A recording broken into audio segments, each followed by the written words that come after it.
wonderful people. It is me once again. I am Justin Hall, co-founder and co-host of what you're listening to now, the Wonderful House Act podcast. And with me, I got my other wonderful co-host. It's me, Casey Briefman. Hope y'all are well.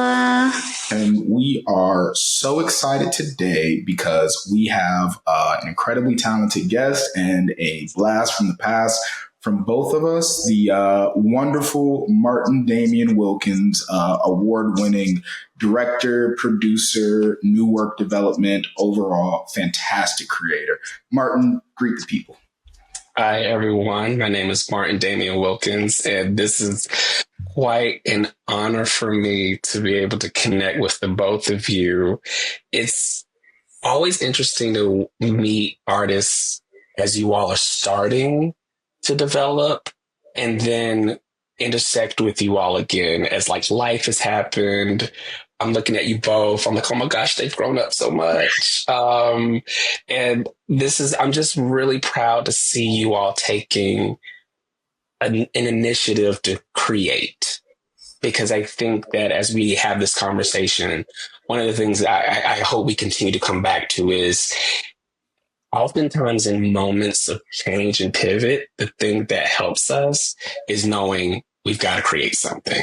And that's what y'all are doing. So this is really exciting. That's for sure. Everyone's happy to be here. Yes. Some context for this.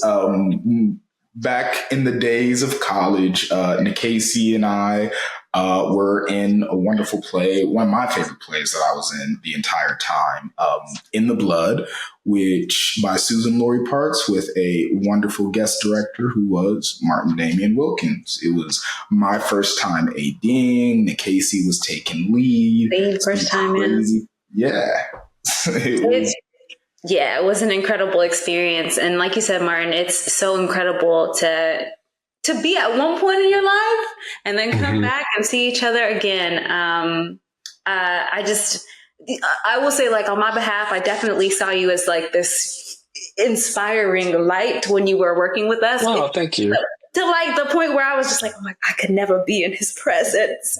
So I'm very glad again to like, you are so willing to be here and share what great knowledge and just the great being that you are. Like we're so appreciative, like beyond. Yeah, big. Great. Thank you. Yeah. Thank you. I will also say, just for added context, and I hope we can talk a little bit more even about just that experience of that show is, that was one of my first like guest directing experiences at a university. I had done it before. Actually, it was a Jocelyn Dio play that I directed at Howard University before she really sort of took off in terms of her writing career. And I just found that in that particular moment of transition professionally, I really loved working with you all, like working with students who you had other obligations. So, we knew we had to navigate classwork and, personal responsibilities. But what I always appreciated, and I could actually share stories about the two of you, and I think we should get into them at some point, was that you always came to the room prepared for whatever we had to do that day. And that was like such a gift, especially for me as a guest artist, being in a place that I wasn't quite familiar with. And they were like, there's certain responsibilities that even I as a director have to you all because you all were students. Also too, you were all undergrad students, but there was also a Master of Fine Arts program where we were working with some of those students. So when you go into those situations, I think that what I found really wonderful was just the ability to be able to play and have you all just game for like whatever because In the Blood is not an easy play to do. Yes. I think even if you're professionals, like it requires a lot of you to tackle that type of material. And I always feel as a director, the most important thing that I do with my cast before we even get to the audience is create a space of safety, which since that time that we all work together, there has been more conversation around that as well. Is how do we create safe spaces for everyone that's going to be in the room? But I felt a particular responsibility to you all because, you know, when you're meeting material that requires what that material does, I don't believe you can be flippant. Even just awareness of like, what kind of day are you having today? Because I had to be aware. You know, we were rehearsing in the evenings. So y'all had whole days before y'all even showed up to rehearsal, you know? And so I had to even be aware of that, you know, and just how we navigated, just what it meant to be taking on that extra responsibility on top of what you all were doing, in terms of your classwork of doing the show. And you all, particularly the both of you, just attacked it with like full commitment. And we can get into some stuff that happened because Justin, in particular, you came through in a way. It's legendary. I tell the story very often. I still sweat sometimes. But yeah, I think one of my most fun. I mean, I love a little challenge. Just I play too many video games. And plus, I love the work and the team that we went through with. So yeah, we can dig into. Yeah, we can talk about that a little bit too. Because I think also too, because I think there's some great lessons as creatives from the experience of working with the both of you and how y'all both came to your roles in the production, that I think can be really important to the conversation as well. Yeah. All right, y'all. That was just a teaser. We got an order of operations, though. First of all, Martin, how are you doing today? You know, I'm actually doing really well. I think part of the experiences of even being asked, and interestingly, there was a set designer that I worked on several productions around the time that I was working with you all, who reached out to me recently for a letter of recommendation. So I've sort of been in my theater past a little bit recently, which is really, really great. You know, I'm based in Charlotte, which is where I grew up. And so I've been able to continue to do my creative work from Charlotte, which has been really amazing. And, you know, I'm in the process of working on something that I can't give too many details about on here, but it's been part of a vision that has grown out of a lot of the work that I've been able to do over the past 20 years that really is about, again, at a moment of shift and change, realizing that sometimes you may be called to create the thing that you want to see. So I think that's what really resonated with me when I saw that you all had created this podcast, because I'm like, it's just something, there's an understanding that sometimes as a creative, what you're actually being asked to do is create. It's not to simply interpret what someone else created for you. Right. It's to say, hey, we're going to take this on ourselves. So and busy with that right now. I have my health and my family's doing well. So, you know, considering the world events and things that are going on, that's a blessing. I'm doing well. Yes, I'm doing well. Yeah. And like basically speaking about like how you got to this path now, we'll probably talk a little bit more about where you currently are. Like, can you tell us like what inspired you to start working in the arts essentially? And then I guess you can pivot into what you're doing now, how you got here. Yeah, so I think what was really interesting, I actually grew up a church kid. Both of my parents were ministers. And, you know, I grew up Church of God in Christ. So I grew up Pentecostal. And I tell people that for all of the rules of the things we couldn't do, you weren't supposed to listen to secular music. You weren't supposed to dance. You weren't supposed to go to the theater. My theatrical training was every Sunday in church. And then all the other days that you were at church. So I think that's what sort of laid the groundwork for my that creative spark in me. Interestingly, you know, when I was smaller, I was really musically inclined. I love music, singing specifically. My mother was an incredible singer. And so I think, interestingly, my work in the theater grew out of like just my love for music. And then when I got to high school, I was actually earned a scholarship to a local private school and was one of the few Black students there. And I think I played in the band. I played the alto sax in the band. And then the teachers just were very interested in trying to get me to do other creative things. So, for example, the band teacher was also the choral teacher. But my first time hearing the chorus, I thought they were really corny, so I refused to do the chorus. Maybe like that. And then my sophomore year, we were doing a production. That was my junior year. We were doing a production of The Sound of Music. And they needed boys, obviously, because isn't that always the story in theater? Is that there's in high school, there's a need for boys. As it goes. And my English teacher at the time was directing the show, and she came to me and was like, "We know you can sing. We've seen you at the dances. We know you can dance. You should do the musical." And so I told her, I said, "I'll do it, but I'm not auditioning." So, I didn't want to audition. Like the idea of like getting in front of like trying to earn the role, I was like, I wasn't interested in that. And so I was in the chorus and the ensemble. I had like a line in one of the scenes, and I had an incredible time. Mm-hmm. And so then my senior year, we were doing a production of Crazy for You, which is Gershwin, who's one of my favorite composers. And I auditioned, got a lead role, and then that sort of started to kind of a light bulb going off of like, well, how do I do this creatively? So obviously the first thing is like to be a performer. So in college, I did a lot of performing. Mm-hmm. I went to Duke University for undergrad.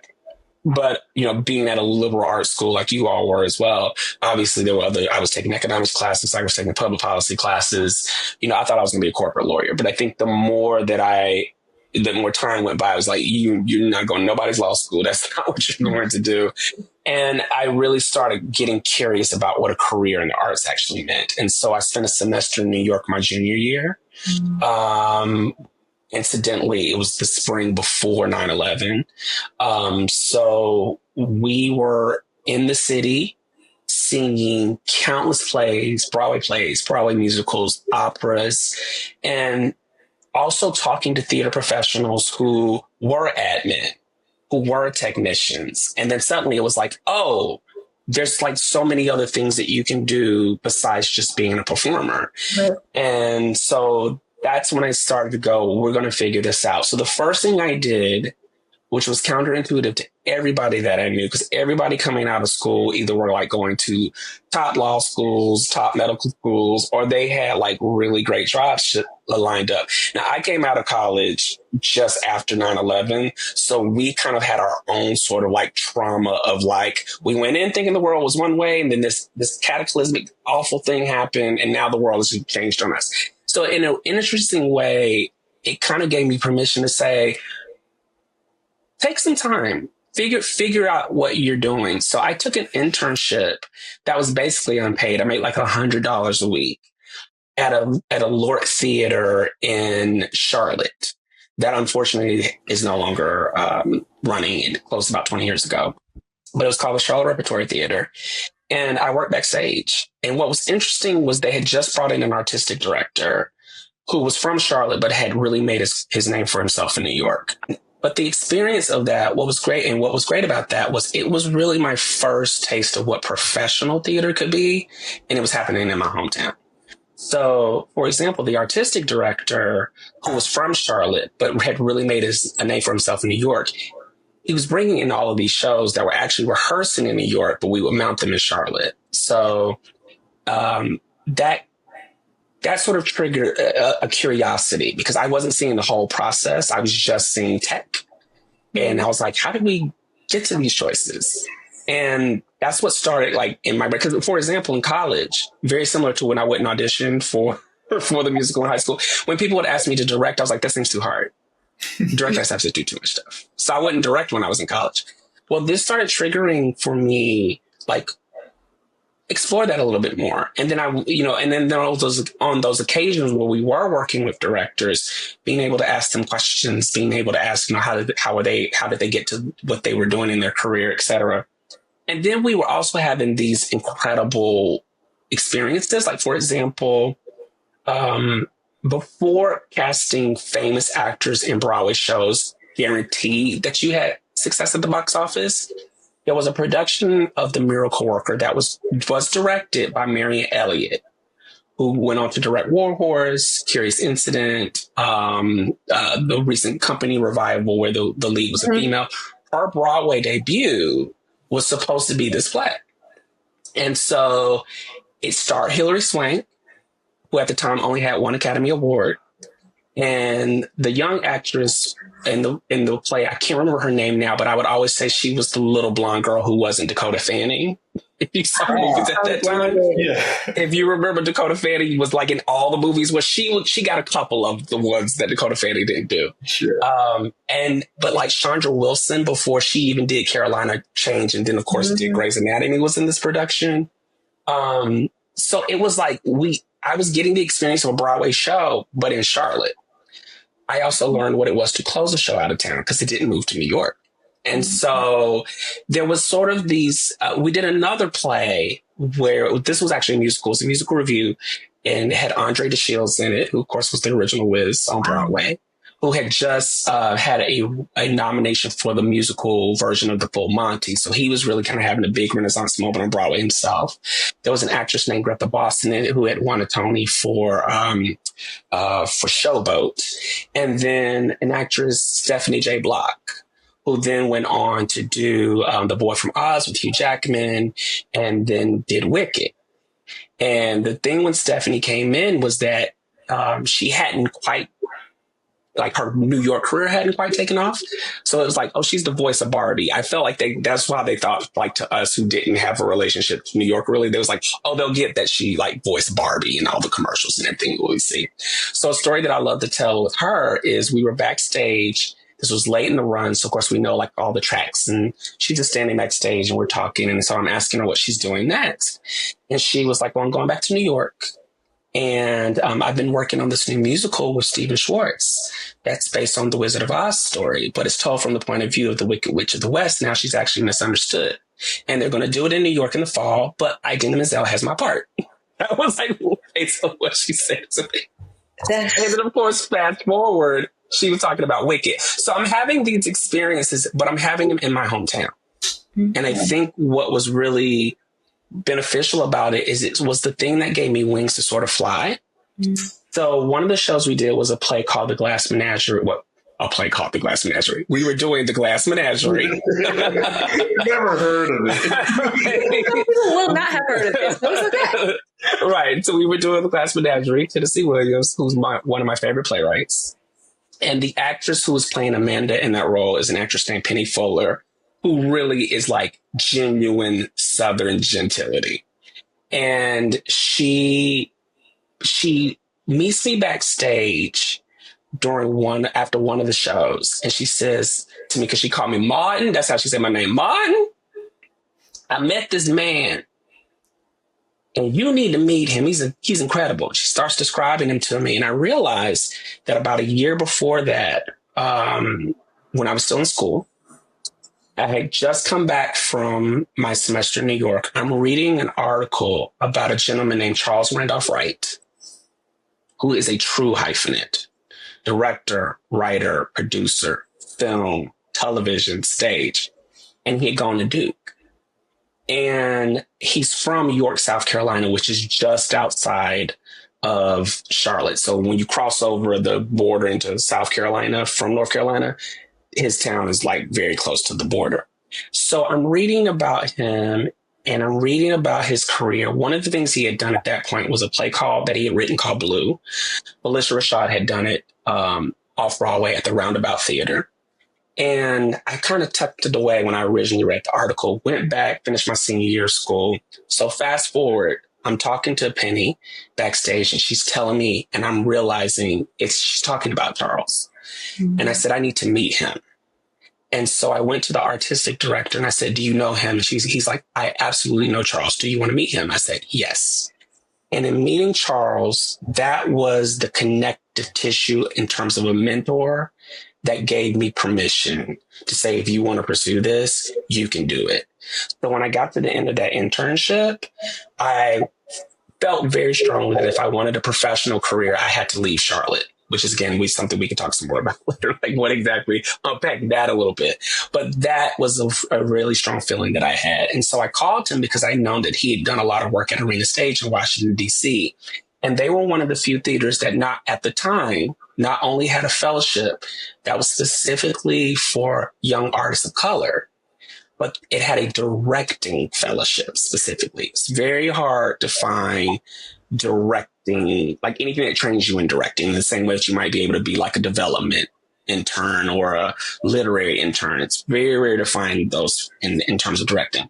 So I called Charles and I was like, do you think this would be a good idea? And he responded, do you want it?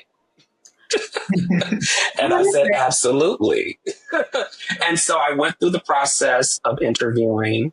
I applied, interviewed with a woman named Wendy Goldberg, who was the associate artistic director at Arena at the time, and then became the longtime artistic director for the National Playwrights Conference at the Eugene O'Neill Theater Center in Connecticut. We had a great interview. They went with somebody else. So I said, okay, we'll figure out what the next step is. So basically that summer, I think actually the summer after I finished my internship, I actually was just like, no rush. We don't need to go try to get a job right now. I was at home. The parents weren't pressing me about anything at the time. Finally, I get this call and it's from Wendy. And she said, listen, it's just opened up. The directing fellowship's opened up again. Do you want it? And I said, when do I need to be in DC? And so whoever, I actually know who it is. I won't say who it is, but I actually know who originally had it. He has now gone on to have quite a career for himself now. Mm-hmm. But the original person who got the fellowship dropped out, and that's what allowed me to go. So I then immediately went to DC. I did the directing fellowship at Arena Stage. And then I worked at Arena for about 2 years.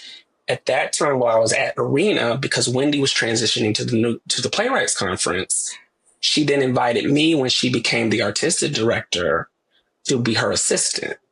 So this was 20 years ago now, almost. I went and spent 4 weeks in Connecticut at the National Playwrights Conference. Now, the reason why I mention this, because I know we're going to talk about new play work development in a bit. Mm-hmm. There that summer was Samuel D. Hunter, who at the time was actually in Iowa's MFA program. Of course, he went on to write The Whale. Katori Hall, wow, who is still one of my dear, dear friends. And I think y'all have heard the story of like, she was writing her play, Hoodoo Love at the time. And then she gave me a copy of it. Like, we became really, really good friends. I would get actors together. We would do readings of it. She'd come down to DC. We'd do readings of it when I was back in DC. And then she called me with the idea for the Mountaintop. So I saw the Mountaintop when it was like 20 pages. So she was there that summer. And then there's a musical theater conference. For 2 of those weeks that I was there, Lin-Manuel Miranda and the creative team of In the Heights were there developing In the Heights. Wow. So this all happened in a 4-week period in Connecticut on the beach. And that's what made me go, I want to develop new work. So all of that added up to me eventually moving to New York City, where I was there for about 5.5 years, did some wonderful work there, including getting to work on the developmental workshops for Motown, which Charles directed on Broadway. Was there watching the Mountaintop grow into the piece that it's now become, watch In the Heights become the piece that it then became, worked with Coleman Domingo on several things that he was directing. So there's a lot of backstory that kind of sets up that when I tell it, I'm like, oh, okay, I see how I got here. Like sometimes you can kind of forget because you kind of happen in the moments. You kind of but when you put it all together, you're like, oh no, these were all the influences that gave me the confidence, so that when I then came back to Charlotte to say, we're not going to become a banker, we're going to still be a creative. There we go. Yeah, what a path. What a path. Oh my God. I think it's crazy when I actually say it. I'm like, wow, that's a lot. I think like one of the biggest takeaways there is that like there were so many moments in that walk where you didn't know where your next step was. You didn't know, but you did know that you wanted to keep walking. Right. Yes. That was enough to carry along. And I think, our whole thing right here is, giving the opportunities and like letting people know all the options that come into working in the arts and whatnot. And at the crux of it, you just gotta love it as long as you have that calling to keep going, because it feels like every generation that we've spoken to from this has those stopping moments where they thought they had a plan, something becomes wholly unclear, but the ones that keep walking and pushing through, that's where they find the good stuff. Exactly. I actually found this is what I think is the difference. Like, if it's like, how do you determine who actually, quote unquote, makes it? And I use that in a way that I don't want to put too much on what it means to make it, but like, who actually sustains a career? Having the talent to do it is important, obviously, but the perseverance to keep pushing is oftentimes, that's the ingredient that makes the difference. Like, if you want to make the dough rise, you got to put yeast, right? You got to have perseverance, because you just can never really know. There's not a blueprint that says, oh, you do this, and then you do this, and then you do this, and then you do this. I feel like in a lot of careers, it feels like, obviously there's different ways to do certain things, but there's certain paths. It's like, if you do this, and you do this, and you do this, this will happen, then this will happen, and this will happen. A creative career can go in so many different ways. And so part of what you have to remember is, one, you have to be creative in terms of how you're thinking about your career. Yeah. But you also have to not be afraid that if there's a moment of pivoting that's happening, to say, maybe we need to go in this different direction. So I think that desire to keep going and the perseverance to see it through, that's what keeps you in this. Otherwise, do something else. That part. Yeah. Okay. Yeah. So I got to ask, you mentioned that you're hitting a pivot right now. Is it hard? Is it hard to like get the gear turning and recognize the pivot? Or at this point, is it, oh, I see, time to move and shuffle?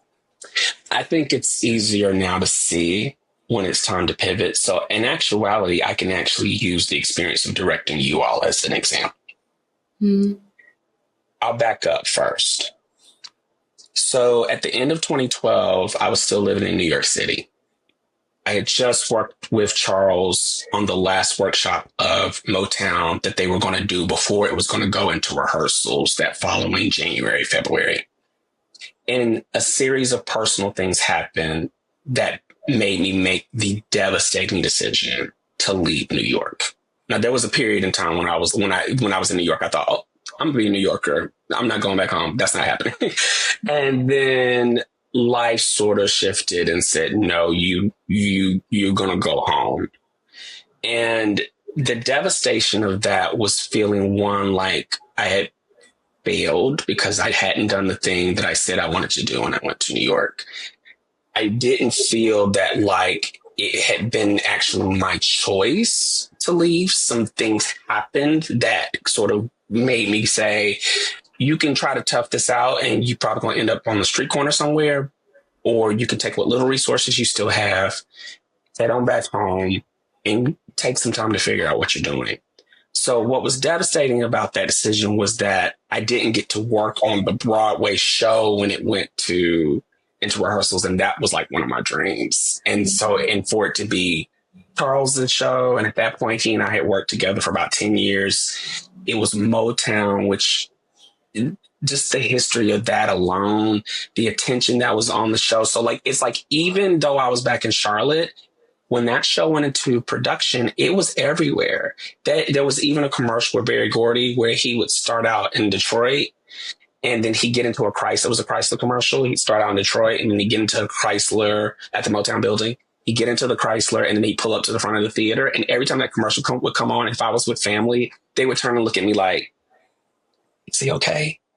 They knew that like I was in this traumatic moment where everything was because I didn't feel like the choice to leave was mine.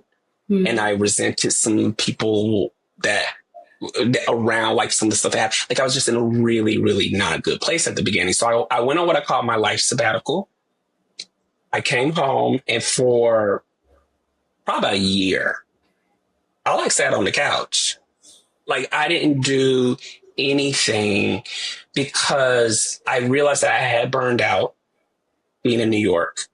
I'd also lost my mother shortly after I moved to New York. And I think there was still some grieving that I needed to do around what that loss meant, because there was a bit of a separation being in New York City from actually being at home with family and sort of having to deal with it that way. Incidentally, my father has still never remarried.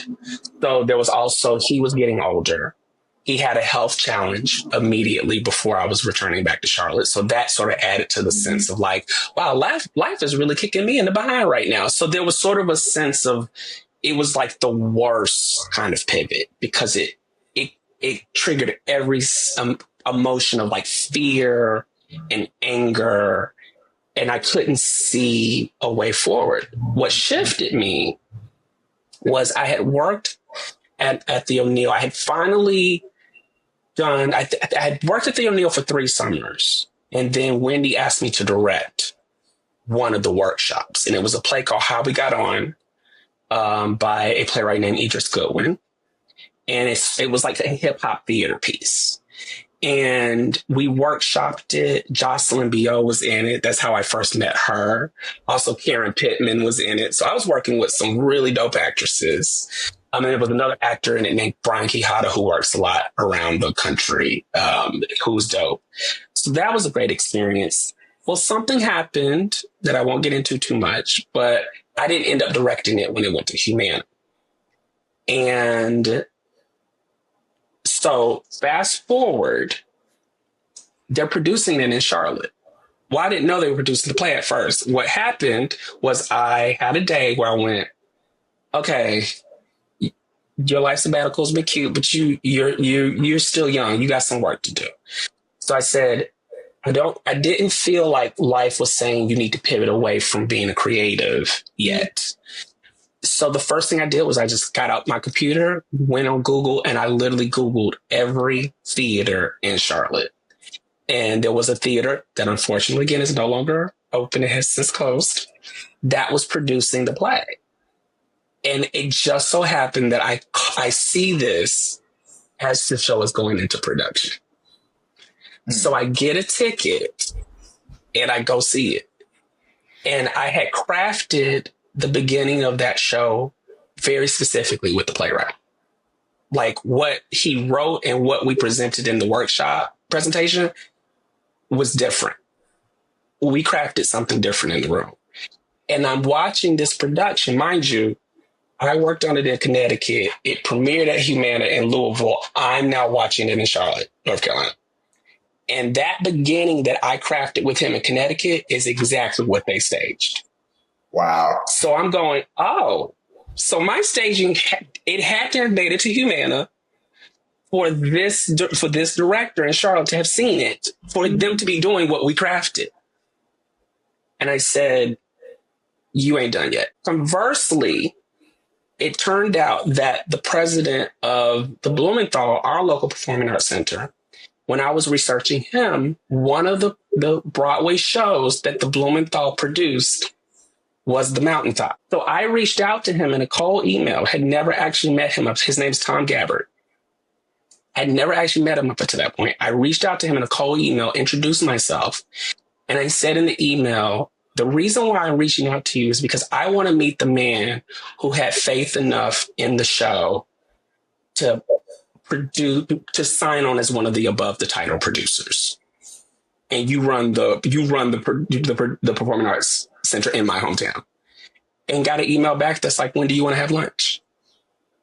So that's what started me in terms of that journey of being what I call my Southern-based creative. I became a Southern-based creative. I wasn't a New York-based creative anymore. And it gave me an identity that felt more authentic to me because I'm like, Martin, you were born in Charlotte, North Carolina. The Southeast is your roots. Mm-hmm. And so once I started connecting to that and owning that, it shifted and pivoted my career. And then that's when opportunities started happening that eventually led to me directing with you all at UGA. So I say all of that to say that was the experience of kind of having like a traumatizing pivot. But once you do it once and you come out on the other side, like, we all right, suddenly you start to realize like you can do this. So when I was working with you all, now mind you, this was what, 2019 that we all worked together? Yeah. 2019. I didn't have another project lined up for the rest of the year after I finished with y'all. And I wasn't panicked. One, because I had worked my behind off the past, like that, like 5-year period between like when I worked with y'all from, if you backed it up like to about 2014, I had worked my behind off. Did my bank account reflect that? No. But we had built up some credits.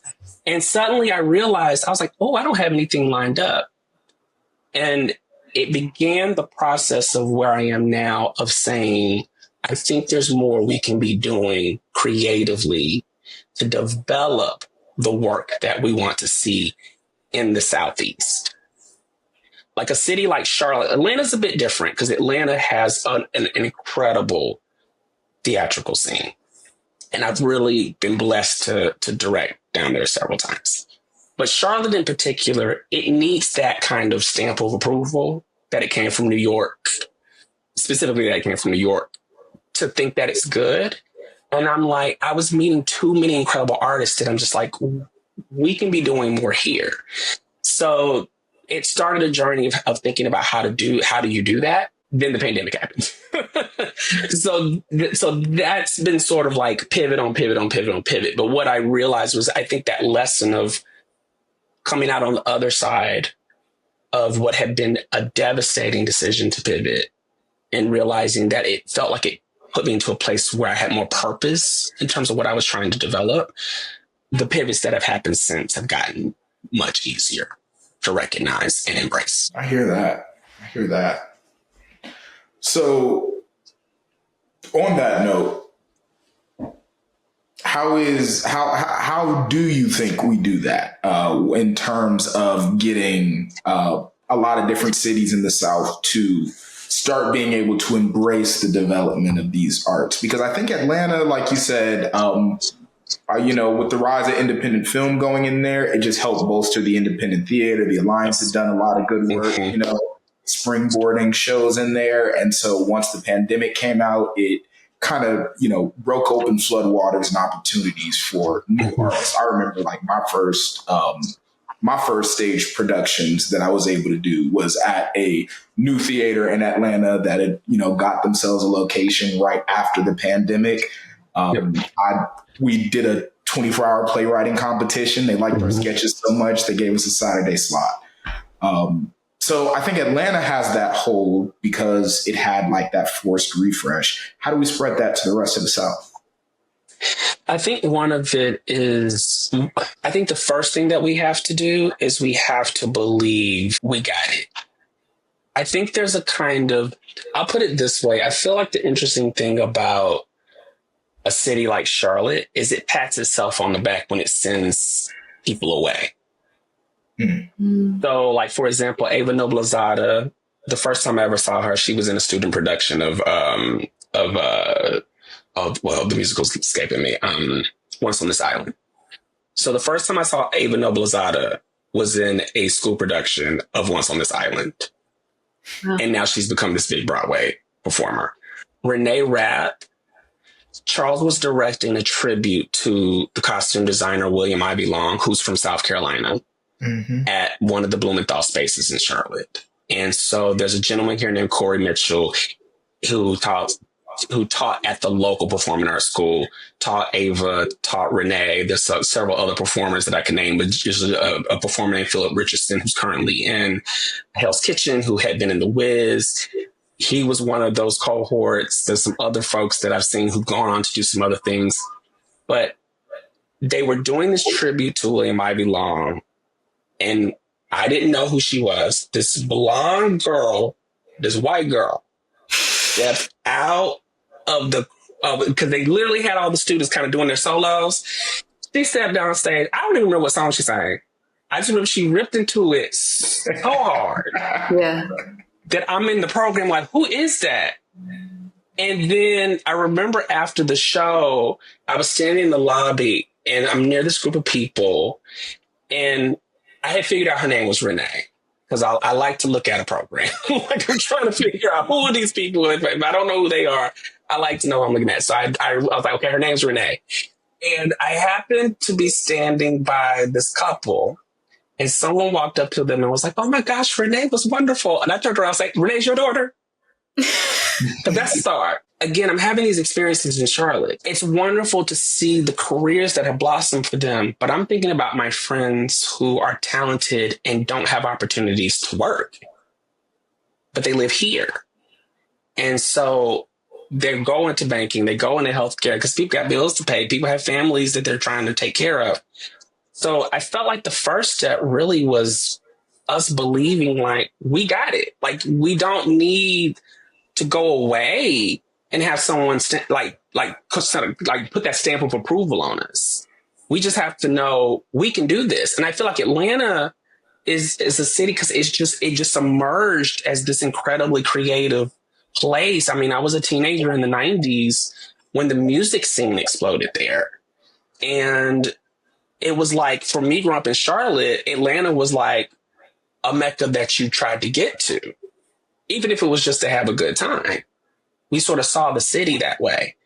A city like Charlotte that I think has all of the same ingredients and has a lot of potential because it hasn't defined itself. The first thing I think you have to do is you have to have an identity of, we the shit. We got this. Like I don't need somebody to come in and tell me. We know we got it. Mm-hmm. And then I think to also trust that our stories are interesting when we tell them. So, the Southeast is so rich with history. And yes, a lot of it is fraught. A lot of it is just straight up evil. But it's also a story of redemption. And it's a story of creating out of the worst of circumstances. And I think that's the reason why when Black people create things, Black Americans specifically, that's why it's so dope, because it's like it grew out of ground that was tilled with blood, sweat, tears, and yet look what we created. That's why they stay mad. Anyway, I'm getting off topic. Get off topic. So I think that's the first thing that we have to do is we have to embrace we've already got the ingredients. We may have to create the kitchen a little differently. We may have to set the table a little differently, but the ingredients are there. The other thing is to not be deterred by, you may have to actually pick up that hammer and that nail and that piece of wood and build the thing yourself. I think a lot of people are looking for, what's the thing that I can just kind of jump on and just project myself. No, sometimes it's like, you want to do something. Okay. Well, what are you going to do about it? Mm-hmm. So when I was having those experiences of being like, I think we could be doing more here. It took getting out and talking to artists who had a little bit more, who had spent more time in the region growing, developing their work, because I had left for a period of time. Talking to the business people who, support our artists, and finding out what are y'all looking for? Talking to the people who find the money, talking to the people who are dealing with the grants and everything. And just kind of knocking on those doors and finding out who was receptive versus people who are just like, nope. I'm king on top of this little molehill that I've created, and I don't want to shake that. It really does take a little bit of ingenuity, a little bit of faith, and again, a little bit of perseverance. And over time, some things started happening that started saying, you know what, actually, the vision that you saw, it could be possible. I'm in the middle of it right now. There's still some things that we're working on right now that are still coming together, but it feels like with each step, we keep getting closer and closer to where it's like, we not only can we do this work, but we'll be able to do it from here. And when we do it, it's our work. It's not something that somebody comes in, you got some big corporate production company comes in, makes the thing, pays everybody, and then bounces. Mm-hmm. You start actually creating a foundation, an ecosystem where you can start to feed people in that, for example, if you know you've got a cohort coming out of a place like UGA that has had the training, that has the passion, has the desire, you don't have to go, oh, the only way you can do is you got to go to LA. You got to go to New York. You got to go to Chicago or whatever. You got to go to Atlanta. It's like wherever you end up, if you have the belief in yourself to be that I can create, you can do it from right where you are. Real. Why do you think it is like there's this narrative, especially like for people coming out of school, that you have to come into something rather than to create work for like yourself? I think part of it is the power structure that exists. It can feel very daunting to think that like something that you can create has as much validity and as much need to be out in the world as like Hamilton or Wicked. Like when you can see the impact of something that like gets into the zeitgeist, you can start to kind of feel like, oh, well, if I want to be part of it, I need to be close to that thing. Part of what I started to learn, and it came out of an imposter syndrome that was very, very real. Martin, it didn't work for you in New York because you weren't good enough. Look at so-and-so who, when y'all were starting to do things in Black theater, now they're at Yale and they're doing this, or they're at that place and they're doing that. And you back in Charlotte, and what you doing? Like, this is like inner monologue, like 2015. Yeah. This is mad, right? Joy, yeah. Yeah, So I think what I started to learn was first of all, look at the people that you're in the room with. That you have to value the folks that are in the room. It's cool to be in the room with Lin-Manuel Miranda, for example. He's a cool dude. Like, he's goofy as hell, but he's smart and he's present.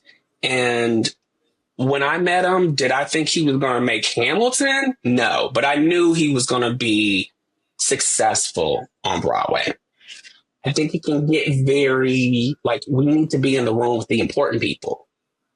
What I started to learn was I love being in the room with people who love to create, wherever that is, and to value the work that I was doing in the room with the people that I was in.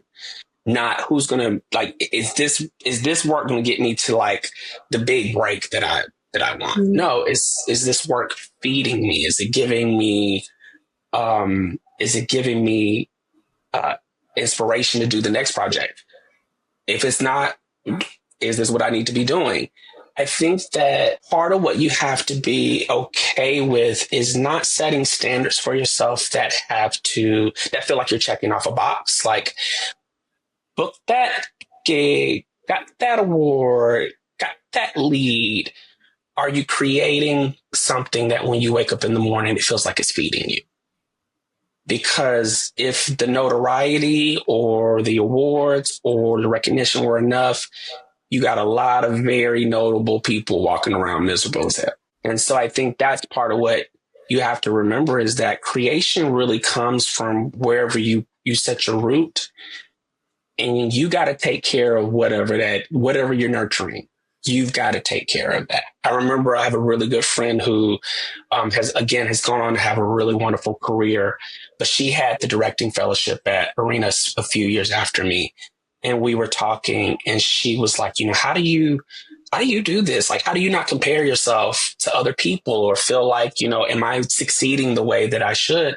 And I said, the thing I'm learning, because it is a process, you got to keep your eye on your own paper and take care of your assignment. You start leaning over and looking over here, you're doing somebody else's assignment. What's yours? And never feel like there's any assignment that's too small. My career was rooted in that. If I started out my career and said, I don't want to work backstage, I don't want to have to worry about, like, why am I I have a Duke degree. Why am I backstage moving props? Yeah, but the relationships I developed, that's what did it. Yeah, Casey and I were actually having that exact conversation last night with the question of that idea of, there are no small roles, and trying to come up with this answer. And that's the thing, like it can't be the answer that I could come up with is like when you're looking at a play in the script, narratively, yes, some roles are bigger than others. But when you're approaching it as the working actor, as the creative embodying that, there's no small job. Like exactly. no position. If you really care about the love for the art and the collaboration that's required, you have to approach everything with that full amount of care. Exactly. Exactly. And I think that's the thing, because when you're in the room, like collaborating, you want to be in the room with people that you want to be in the room with, but also people who want to be in the room. Mm-hmm. I had an experience where, now, interestingly, working with you all, I felt like for the most part, it was the group of young people who were like, we're here to do this play. Interestingly, my first experience working with students who are earning a BFA. Oh, we had like mutinies. Like, why am I carrying this prop? And why am I doing this? And why am I? Because your professor said you had to. Matter of fact, it's about that time. Let's dig into this, right? Lord. Yeah, I think that's the thing that's always really important to remember is that, oftentimes it's the building block of the thing that like gets you to the thing that you really, really want to do. Obviously, I think you should always walk into a space confident in what you can contribute and whatnot. But I have just always found the people that are wonderful to work with are the ones who are they're ready to do whatever the task requires. So true. So yeah, let's talk some In the Blood. Let's talk some. Oh Lord. So for folks listening at home, just catching up, way back in the days of 2019, the season gets announced at the beginning of the year. We know that In the Blood is one of the shows. That's the one with the guest director. Everyone's excited, right?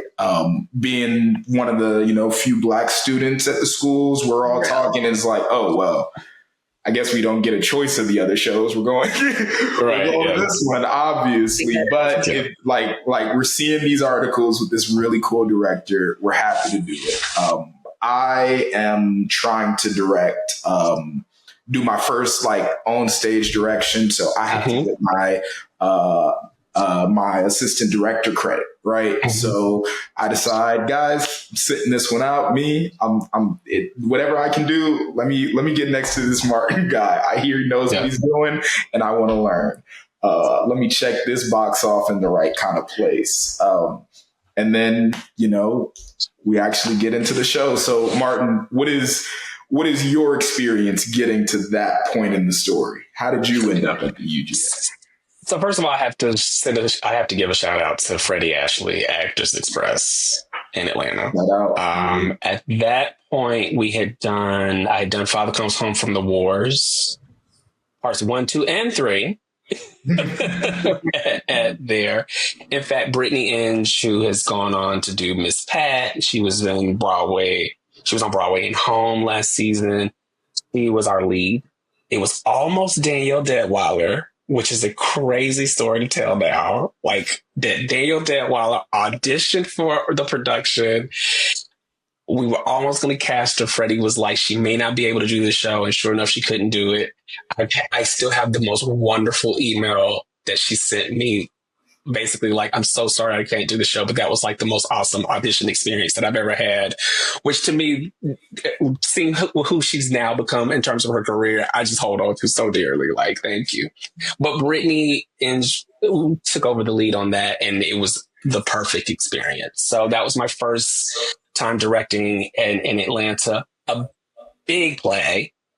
So naturally, we then do Angels in America, me and Freddie together, which was an incredible experience, an incredible stressful experience, because, the thing of trying to take a behemoth play, like really both of those plays, and keep the essence of what they are, but but be able to put them inside of this small black box theater that's playing to very intimate houses. It really was a great tool sharpener, just in terms of, again, you don't need a lot of stuff. You know, is there things that I would change differently about some of the choices that were made? Yes, that always happens. But I think considering the amount of time that we had, the resources that we had, I was really proud of what we were able to do with those productions.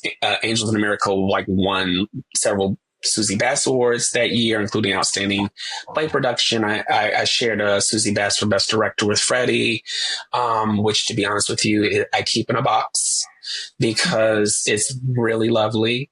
But I don't need to see it to know what we did on that production. So I don't pull it out very often. But I have it tucked away in a very nice place. Nice. So UGA was looking for a director for In the Blood. Freddie put me in touch with the dean of the school, who's, of course, it's been some time, so names have now escaped me. But Dr. Saltz. Yeah, Dr. Saltz, thank you. And I interviewed with him, and it just felt like this was. Had wanted to do another Suzanne Laurie Parks play, and if you said which play do you want to do, In the Blood was it.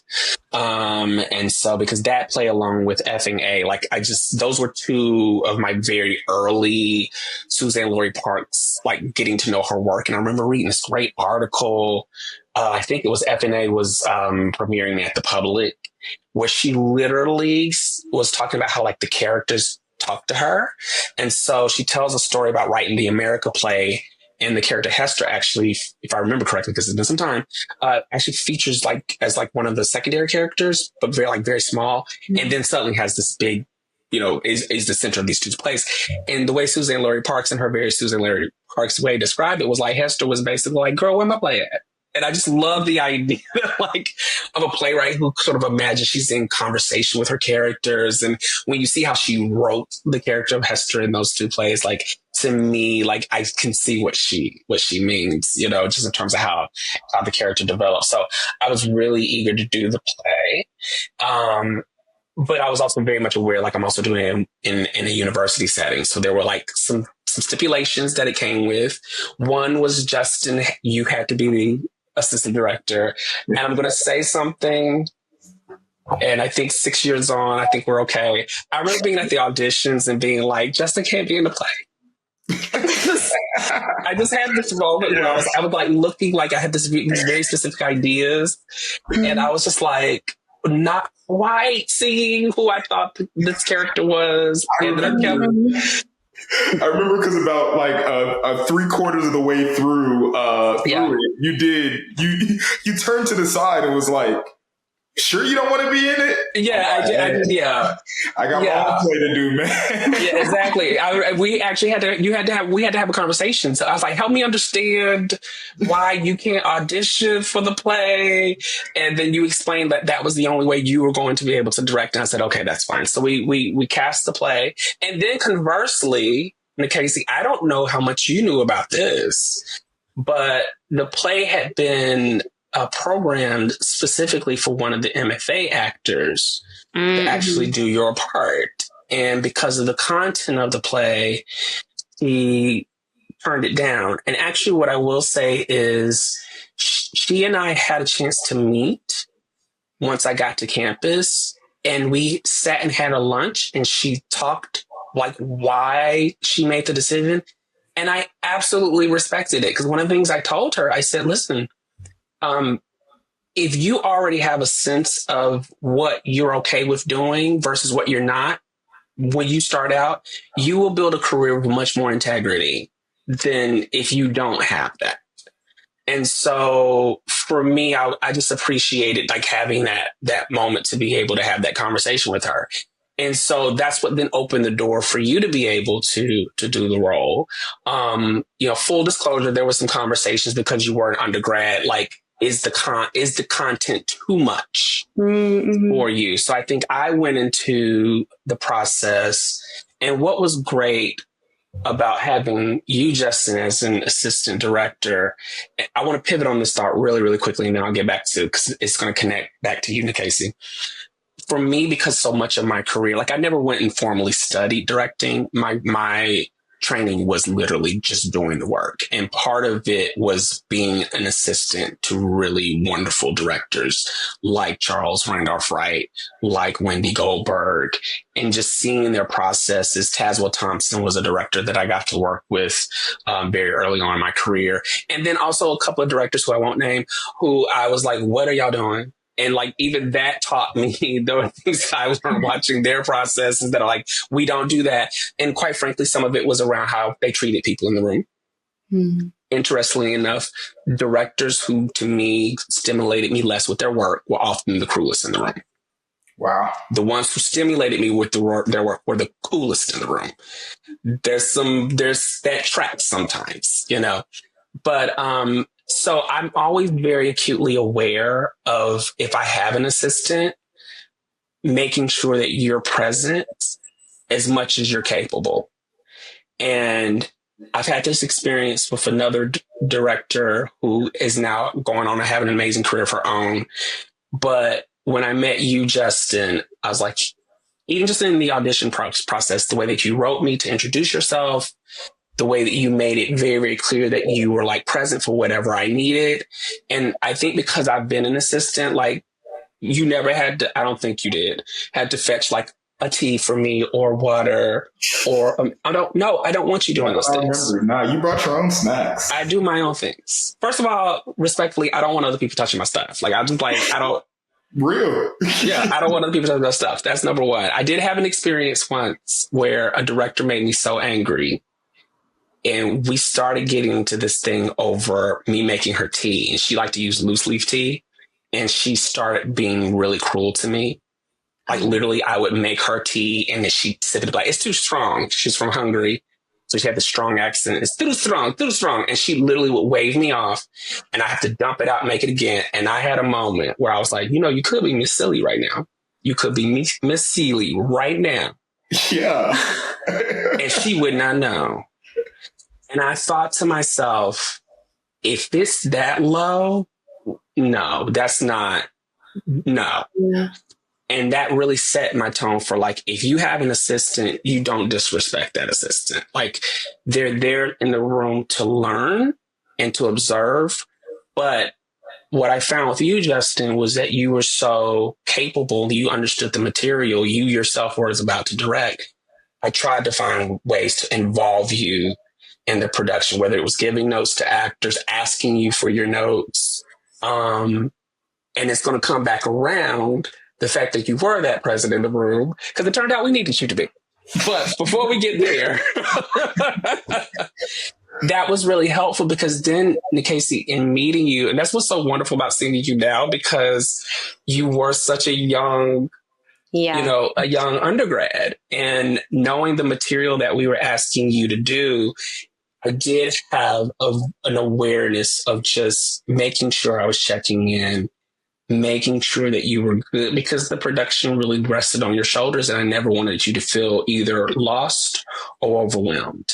And I think the way to keep us all on track was just that we also had an incredible stage manager who was always like on things that like we needed.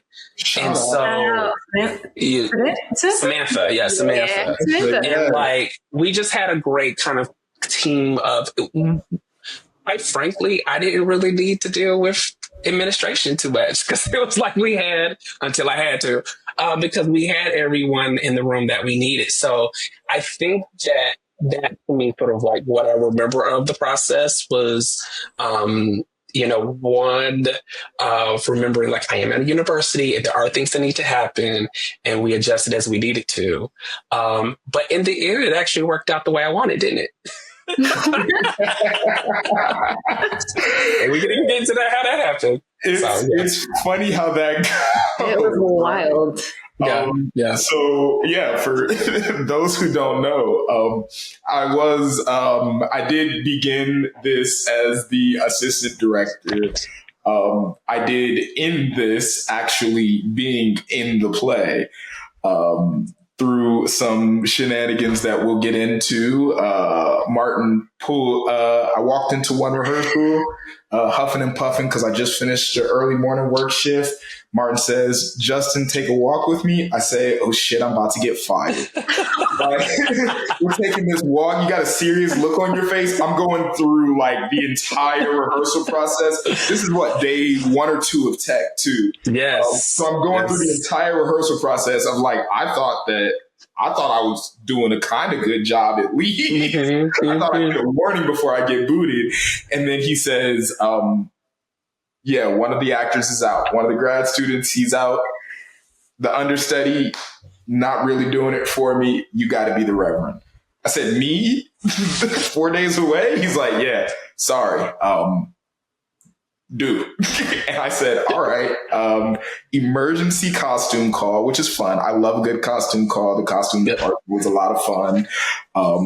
Got in trouble at that job for like reading through the script during my weekend shifts as I was getting ready.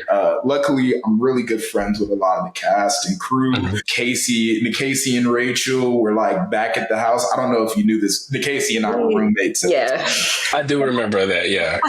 So we're in the living room running through lines. Yeah. And then, we throw it up on our feet.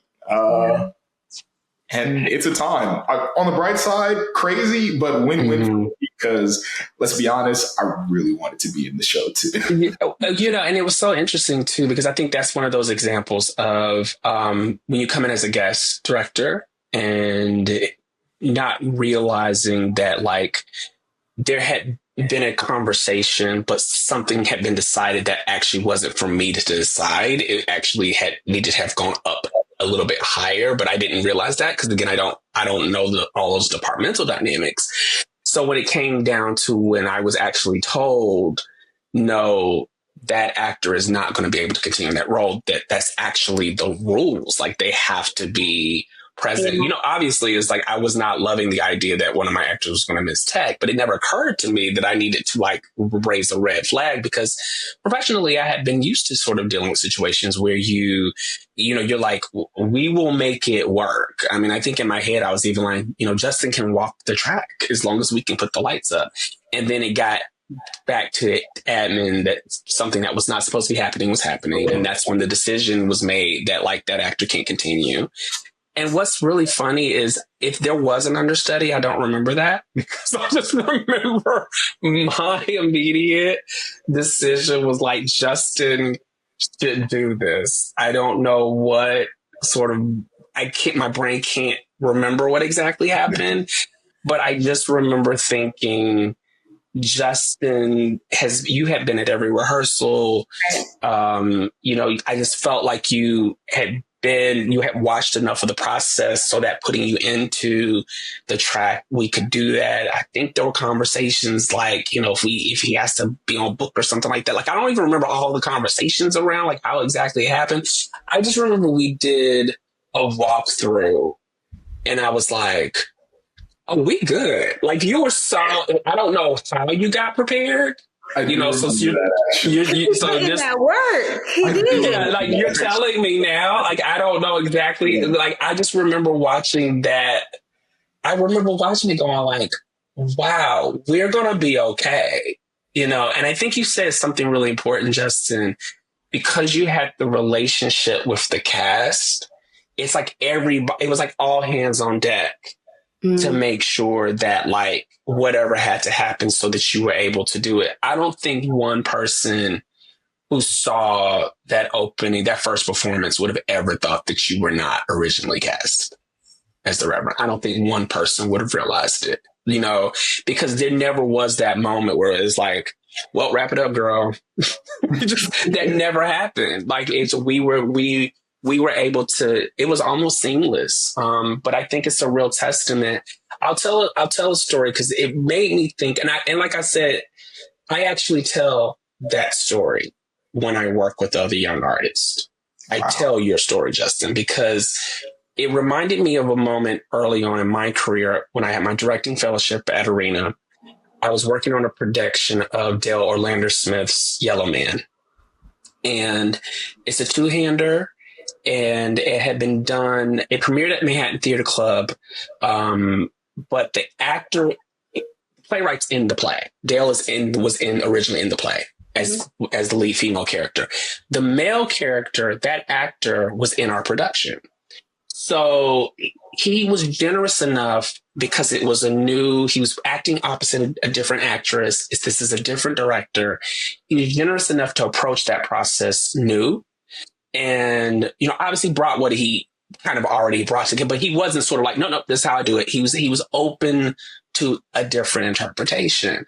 Well, the actress who was playing Dale Olander Smith's character, Alma, she was coming in so prepped. If we were working on page 14, she already knew what her choices were on page 34. Like, she was coming in so prepped. And Tazwell was so clear as a director in his vision. We had some days where, like, after 3 or 4 hours of rehearsal, he was like, okay, we good. We can go home. So, like, the process actually moved relatively quickly. Well, there was a moment we were in tech, and the actress playing Alma, because, again, she just makes her choices, and there's such a good choice, and she makes them quick. You get to tech on something like that, she's making different choices. And I remember watching it and going, like, that's not what she was doing before. But, I'm just observing, not saying anything. And Tazwell stops her, and he's like, you used to do something different. Martin, do you remember what it was? And kid you not, to this day, I don't know what spirit moved through me. I literally got up out of the seat that I was sitting in, went up on stage, and started directing her. Ooh. To the point that when I finished, you could look at the people around that were like, what did you just... That could have gone very left. He never actually said, get up on stage and direct her. I just knew from what I had been observing in the room to what she was doing, I could see how it was shaping, but I felt like she was kind of losing what was in the room. So I sort of worked with her to kind of find like where it had been to where I thought she was going. And I sat back down, and Tazwell was like, yes. And I think to this day, like, imagine, again, I'm not saying that you should be jumping up and jumping on stage and start directing another director's acting. I'm not saying that. No, right?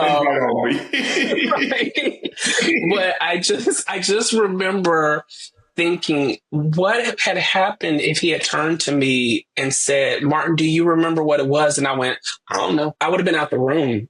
It says I haven't cared enough about what's been going on to actually observe, watch, learn, so that when the moment presented itself, I knew what I was seeing to be able to go up there and talk to her. And she trusted me. The actor trusted me. Obviously, Tazwell did, because he didn't tell me to go sit my behind down.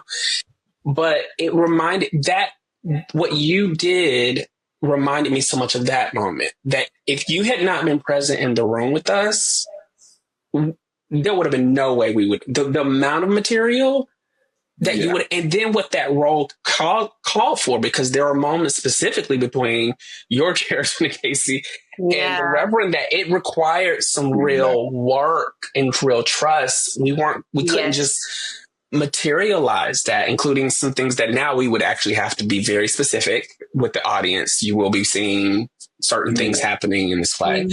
Oh, but yeah, you still don't forgive you for it. Oh, my God. Oh, I'm sure. I invited my family. I didn't tell them anything about the play. I told my church-going auntie, I said, I'm playing a reverend. I'm playing a reverend. Right. Yeah. And we really leaned into that idea of what it was to be like that kind of reverend. Like, I really leaned into that because I felt like it was a commentary that Susan Laurie Parks was making in terms of how the character of Hester was being taken advantage of by these different types of systems. And one of them had to be a reverend. So I didn't want to shy away from that. And I think that was the other thing too, is I didn't want to feel like, oh, they're college students, so like you don't have to push them. No. Let's go there. It's what's on the page. And we need to honor what's on the page. And I trusted that you all could do that. I really, really did. I could tell a story about you, Casey, of watching you discover who your Hester was. And I don't know if you remember this, but there, is a very pivotal scene that happens at the end of the play. Yeah. Yeah. And I remember, one of the things I always, especially with young performers, that I try to encourage is to not feel the need to manufacture a feeling. Because I think we've all been there as young performers. Like, you know, I'm going to imagine the saddest thing that I can so I can cry. Or I'm angry, so I'm going to start projecting very loudly. Like, you have these things that you do that's completely disconnected from what's actually on the page. And I remember, and I think part of what I was also motivated by was because there was this awareness of like, she's an undergrad. Is this too much for her? These were kind of like sort of outside things that were being suggested. And I think it was a genuine concern to have. I never trusted that you couldn't do it. I wouldn't have cast you in the role if I didn't think you could. But it did remind me that in order to get you to a genuine moment of catharsis and a real sense of traumatic loss that scene actually called for, it actually required like peeling it back for you step by step by step. I could not have an expectation. You were just going to walk in the room and just do it. Like, we had to find it. And the night that you found it, and I know, because you let out one of those, like, you let out one of them church mother wails. I do remember that night specifically. Yeah. You can talk about it from your point of view, but like, I just remember when it happened in the moment, I was like, okay, you just found it. And I had learned working with a director. It was Wendy Goldberg. We were doing a production of David Hare's The Blue Room, which required nudity, and the actress in the play was absolutely scared to do it. And Wendy literally had everyone leave the room when they first were going to do it. So I learned you create a safe space for everybody who needs to be there. Yeah. And so literally my next step was like, great. If you're not in the case, I think Samantha maybe got to stay. I don't even know if you got to say, Justin. I was out. Yeah, no, everybody had to leave the room, and it was just you and me. And I think what I remember was saying to you, "What are you feeling?" Because I wanted you to sort of express, because I wanted you to trust that the discovery was all yours, and that you needed to be in tune to what you were feeling. Because for me to try to tell you how to do it would be to manufacture it. And then you be in your head like, well, now I've got to do it that way every time. And I'm like, no, actually, you just feel what you feel in that moment. That's what's got to happen. Yeah. Yeah, I do remember that day, like, yes, making that discovery. And I think I had never, as an actress, ever been to a place where I was like, I completely like not related, but related with the text, with the character, like being in that moment. And so it was really scary to me to have gone that far. I just had never, especially in front of, these are my peers in that moment. Mm-hmm. I had never let them see me in this space, even if I was being a character in that moment. And I remember being very thankful that you had just taken me aside and were like, it's okay. This is the space that you're going to be in. And I'm forever thankful for that. I think that there are so few times where I quite honestly have had a safe space to just like be and go to those darker places that I guess live within me. So that was definitely, I'm very thankful for you in that moment. Yeah. Yeah. I'm sorry, Justin. I was just going to quickly say, I appreciate you saying that, because I think that's one of the primary responsibilities of a director is creating the space. It's not just having the vision for the production and what the director has to create what that room is.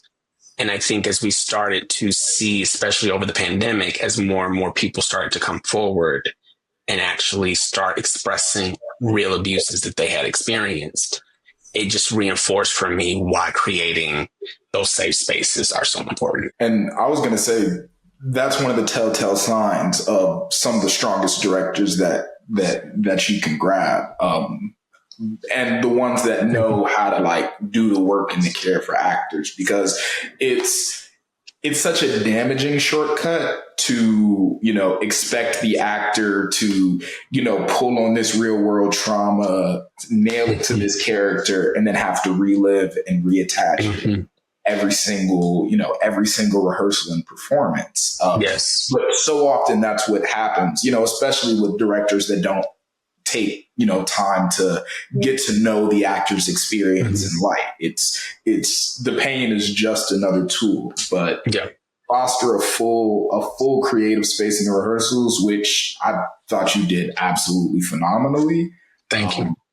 That's what sets it apart.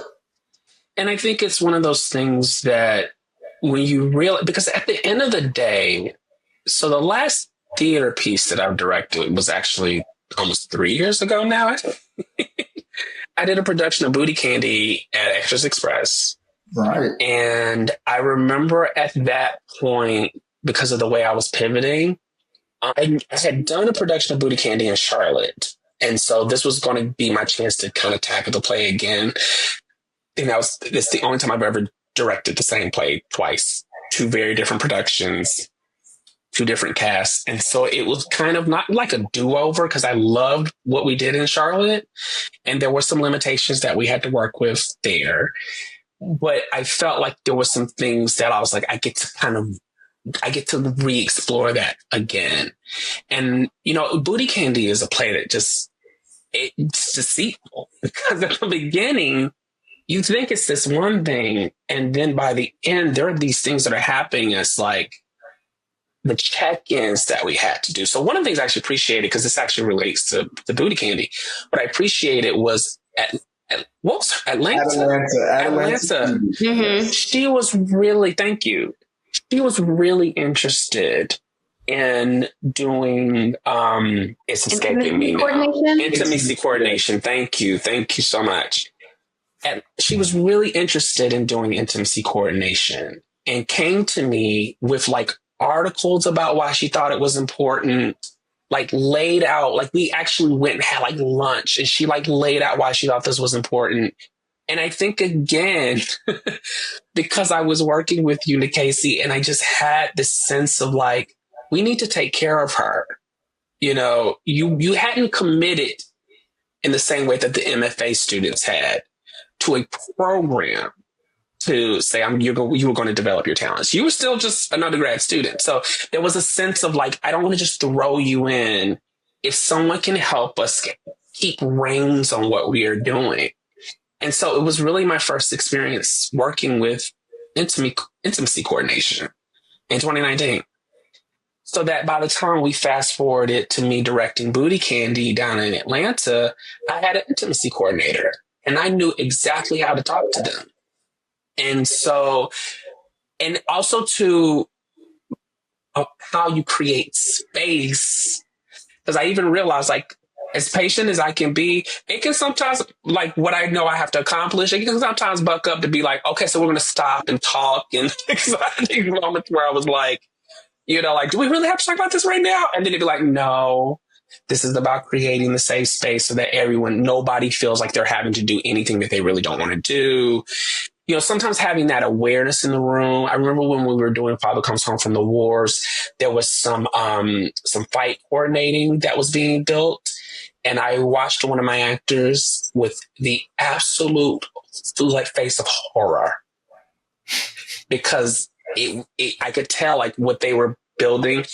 He was afraid, but he wanted to do it because he doesn't, you don't want to make waves. You don't want. So I turned to him at one point and said, "Are you good?" And he's like, "Well, actually," I said, "No, let's talk about it." Because it's like feeling safe is important. So I think, when I was doing Booty Candy, for me, I remember going to that process, one, thinking, I don't know how much I really need to direct theater right now. Some of that was coming out of the pandemic. Some of that was sort of like, I think that the kind of broader conversations around how we create safe space was sort of triggering some of my own experiences where I didn't feel particularly safe working, or felt like I had been taken advantage of. And so I remember when we had our first run of Booty Candy, I was like, if we ain't having fun, I'm packing up my car. I'm getting on the highway. I'm going back to Charlotte. Like, it's like, that's not a negotiable, because I wasn't sure if I really had it in me anymore to direct theater. I wasn't sure that that was where I was feeling fed anymore, but I knew I wanted to do this challenge. And I felt like so much of the experience of doing In the Blood with all of you, really sort of because of what that content is, and being so proud of what we accomplished. I was like, and also having done Booty Candy before, I was like, there's absolutely no reason why we can't slay this production. And was able to create, again, something that I was so proud of. The actor T.C. Carson came to see it with a friend who was my Belize when we directed Angels in America, at Actors Express. And he comes up to me at the end and he's like, I'm so glad you directed this piece because you needed to do it. You know, as a Black man, as a gay man, it needed to be you. And I was like, thank you. That's the review. And the constitutional, y'all good? Anybody else? That's my review. I got it. And I think that awareness of like when you're doing that work, where you know that the content is difficult, the space that you create around it is really, really important. And this production reinforced for me why that is. I think there's a lot that we would not have been able to accomplish, especially with that last literally 11:45 p.m. decision to put you in the play, Justin, that we would not have been able to accomplish if we had not created the space that we had created around that. Production. I think that was the biggest takeaway for me. I mean, I learned a lot through just shadowing and enforce throughout the process. But yeah, that go from sitting on the sidelines to jumping in, I do think that when it comes down to it, it was solely because like that's the overarching work that made that possible. And that's the difference that a lot of people don't realize. You can get the people to learn the lines, you can get the people the steps, but to get those real discoveries and that good work, it takes safety in that creation and collaboration. Yeah, exactly. We are coming up to well past time here. It's just been so fun. We'll do a whole mini series. Exactly. We'll come back and do the next. Before we go, we did just have to ask if you had to give one key chunk to a young Black artist looking to make their way in their arts career, what is the advice that you would give them? One thing that I would say is constantly, first of all, I would say whoever you know yourself to be, wherever you are at that moment in life, you root yourself in that. Because what you're going to deal with in terms of microaggressions and then outright aggression, you will start to lose yourself if you don't have a strong sense of like who, and I don't even mean as artist, I mean like as like human being. So I think that that's really, really important. I think rooting yourself in whatever practices that give you like an opportunity to connect back to like the real world outside of your craft, always be cultivating those things as well, whether they be relationships, whether they be, spiritual practices, if you have a strong faith, if you meditate, if you exercise, having those disciplines around you. I think that is also really important because I think it buoys you through seasons where maybe there isn't the work. And then also don't be afraid to shut out some of the noise. Because I think, we can oftentimes feel like obligated that we have to kind of like take on all of the things. Like, so it's not just like creating the art, but like we got to change the world. And then there's still the responsibilities of like making sure bills are paid and family understands why we decided to become an artist and not, go work for a bank and things like that. There's just like all of the things. The world around you shifts the way that it does. I think about the fact that 2019, what that meant pre-pandemic and where we were and like where we are now. And like, there's some element that feels like, it's like, well, gosh, it really doesn't feel like we really changed all that much. Except that now, the work that we're trying to do is very much under threat. The funding to be able to work that we want to do is very much under threat. when you live in those moments, like there's a time to meet those challenges, but I don't think you do that unless you know what safe space you can close yourself to re-energize, to reconnect yourself back to who you feel yourself to be. And never apologize. You don't have to apologize to anybody about anything. I learned a really important lesson. I was doing a show where the costume design for a character was not what it should have been. And I kind of capitulated to this new costume designer. And when the actress who was supposed to be the role, or the actress in the role, when she saw herself in that costume, just the look on her face. And I said, we have to change this. And what it changed into, it gave her what she needed, because it went from her becoming sort of like dowdy to regal, and the performance completely changed. But if she had never said anything to me, I wasn't in that space in the moment to go, oh no, this is wrong. You know, I was trying to be diplomatic when I needed to have had the voice. Seeing her come to me very quietly and say, this doesn't feel like the character. And I said, talk to me. And then next day she came back and she said this, and she brought me like examples. And I said, actually, I think we can do something. And we had time where we could change it. Never apologize, because unfortunately the experiences, I think, and I'm sure that you all have experienced this too, you will be challenged in terms of who you are in your core, not just who you are as an artist. And if you don't have a strong sense of who you are going to go into those rooms, you're going to compromise yourself, and then you're not going to like yourself, let alone whatever the role is that you're performing. That's why I mentioned the actress in the MFA program who stepped away from the role. It was not about her ability. It was the content didn't fit her sense of her faith. It felt like it conflicted for her. And I respected more that honesty than to try to push through it. And then we're in the room and I don't want to say this. I don't want to do this. I don't like just creating things that could have not been good. And her willingness to step away, it opened up the path for you to be able to do the role in Casey.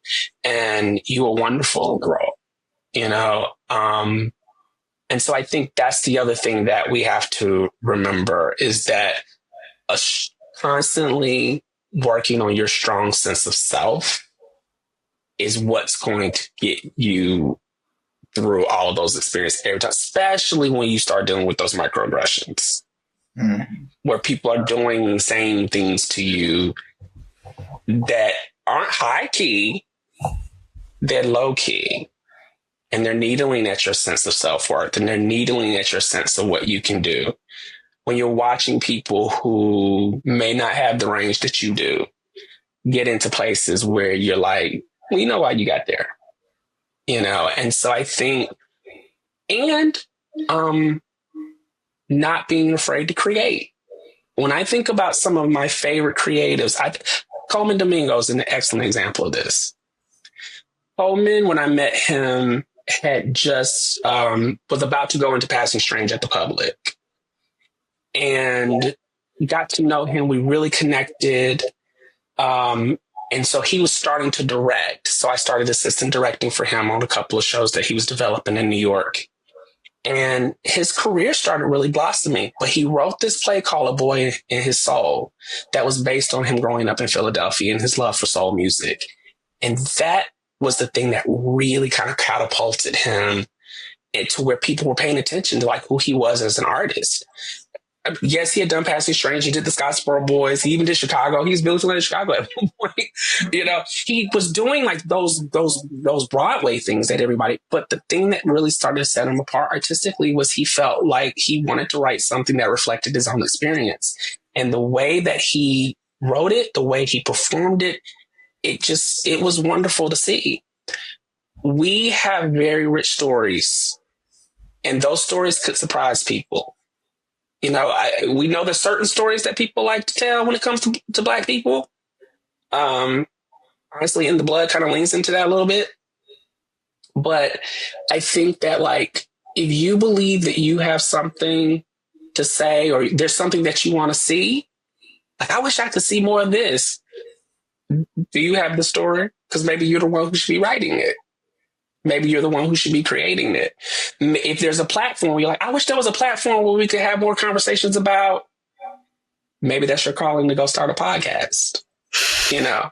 So I think that's the other piece of it too. You know, the reality is for us as Black artists, very little is getting handed to us.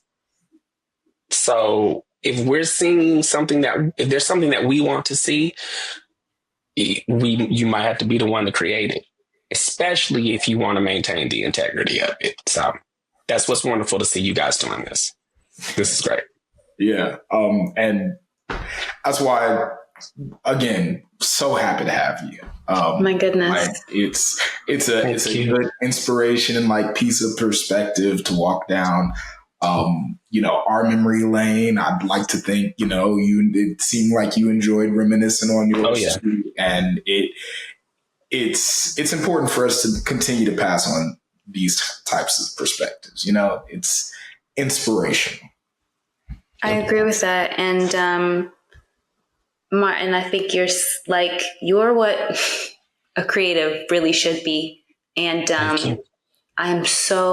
we are so thankful beyond to have experienced you. And again, for you to come on this podcast. I really do feel like you were spitting words that I was just like, wow, this is resonating with my spirit. So yeah, thank you. Good. Thank you. Good. Well, I'm glad we're back in touch. Definitely. And like I said, knowing that you guys are down in Atlanta, because I will be there in July, Cowboy Carter will be there. I'm really looking forward to this not being the last time that we talk. I'm so thankful to you guys for thinking about me in terms of people that you wanted to bring onto the podcast.